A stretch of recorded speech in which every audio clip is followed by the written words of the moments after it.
ওমানের মাস্কাটে পাকিস্তান ও ওমান সরকারের যৌথ মধ্যস্থতায় মার্কিন যুক্তরাষ্ট্র ও ইরানের মধ্যে সম্পাদিত ঐতিহাসিক শান্তি চুক্তি বিশ্ব রাজনীতিতে এক নতুন সমীকরণ হাজির করেছে।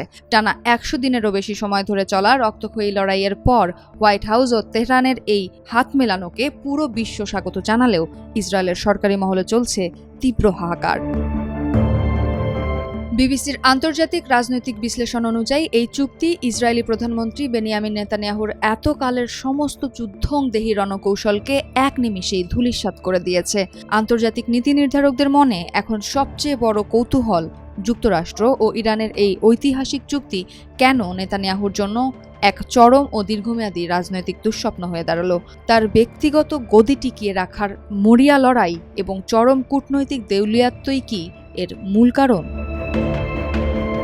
প্রথমত, নেতানিয়াহুর পুরো রাজনৈতিক ক্যারিয়ার এবং অতি ডানপন্থী জোট সরকারের অস্তিত্ব টিকে রয়েছে মূলত ইরান ভীতি ও যুদ্ধাবস্থা বজায় রাখার ওপর। তিনি দীর্ঘদিন ধরে ইসরায়েলি জনগণকে এই আশ্বাস দিয়ে আসছিলেন যে মার্কিন সামরিক শক্তিকে ব্যবহার করে তিনি তেহরানের পারমাণবিক স্থাপনাগুলো চিরতরে গুঁড়িয়ে দেবেন। কিন্তু ডোনাল্ড ট্রাম্প প্রশাসন যখন নিজের দেশের অর্থনৈতিক মন্দা আর জ্বালানি তেলের মুদ্রাস্ফীতি সামলাতে ইরানের সাথে শান্তি চুক্তি সই করল, তখন নেতানিয়াহুর সেই ফাঁকা প্রতিশ্রুতির বেলুন এক ফুৎকারে ফেটে গেল। তেহরানের ওপর থেকে মার্কিন নিষেধাজ্ঞা প্রত্যাহার ও আটকে থাকা $100 কোটি তহবিল মুক্ত হওয়ার এই সিদ্ধান্ত মূলত ইরানকে অর্থনৈতিকভাবে আরও বেশি শক্তিশালী করবে, যা নেতানিয়াহুর জন্য এক বড় মনস্তাত্ত্বিক পরাজয়।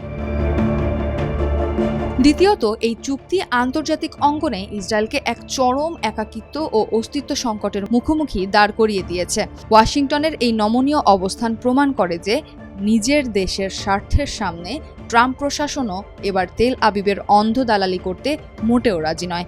বৈরুতে ইসরায়েলি বিমান বাহিনীর সাম্প্রতিক উস্কানিমূলক বোমাবর্ষণের তীব্র নিন্দা জানিয়ে ট্রাম্প যে কড়া বার্তা দিয়েছেন তা নেতানিয়াহুর জন্য ছিল এক নজিরবিহীন চপেটাঘাত। আমেরিকার এই পিছুটানের ফলে ইসরায়েলের অভ্যন্তরীণ রাজনীতিতে এখন তীব্র ঝড় উঠেছে। বিরোধী দলগুলো নেতানিয়াহুর ভুল কূটনীতি এবং আমেরিকার মতো পরম মিত্রকে হারানোর চরম ব্যর্থতার দায়ে তার অবিলম্বে পদত্যাগ দাবি করছে। দেশের ভেতরে পুঞ্জীভূত এই ক্ষোভ ও গণবিক্ষোভ তার প্রধানমন্ত্রিত্বের গদিকে যে কোনো মুহূর্তে ধসিয়ে দিতে পারে। ওমান শান্তি চুক্তি বেনিয়ামিন নেতানিয়াহুর যুদ্ধ চালিয়ে যাওয়ার সমস্ত ছুতোকে চিরতরে বন্ধ করে দিয়েছে।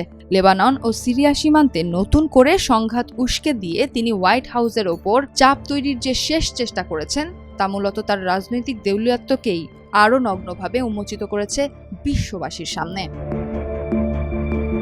পরাশক্তির এই শান্তির ব্লুপ্রিন্টকে বুড়ো আঙুল দেখিয়ে ইসরায়েল যদি এককভাবে ইরানের ওপর বড় কোনো সামরিক আগ্রাসনে যায়, তবে মার্কিন সাহায্যহীন সেই যুদ্ধ নেতানিয়াহুর রাজনৈতিক কফিনে শেষ পেরেকটি ঠুকে দেবে অত্যন্ত নিশ্চিতভাবেই।